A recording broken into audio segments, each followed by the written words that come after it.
கரூரில் விஜய் பிரச்சாரத்தின் போது கூட்ட நெரிசலில் 41 பேர் உயிரிழந்த வழக்கை சிபிஐ விசாரணைக்கு மாற்ற முடியாது என தெரிவித்துள்ள உயர்நீதிமன்ற மதுரை கிளை மனுக்களை தள்ளுபடி செய்து உத்தரவிட்டுள்ளது.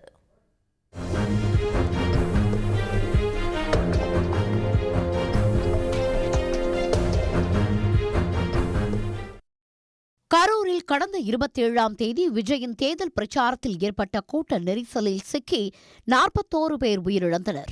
இந்த சம்பவம் தொடர்பான வழக்கை சிபிஐ விசாரணைக்கு மாற்றக் கோரி பாஜக வழக்கறிஞர் GS மணி, தேசிய மக்கள் கட்சி தலைவர் ML ரவி உள்ளிட்டோர் உயர்நீதிமன்ற மதுரை கிளையில் மனு தாக்கல் செய்தனர்.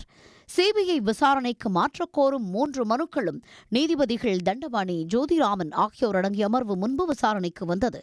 வழக்கில் ஆஜரான அரசு தரப்பு வழக்கறிஞர் NR இளங்கோ எந்தவித ஆதாரமும் இல்லாமல் மனு தாக்கல் செய்யப்பட்டுள்ளதாகவும், கரூர் கூட்ட நெரிசல் குறித்து சிபிஐ விசாரணை அவசியம் இல்லை என்றும் வாதிட்டார்.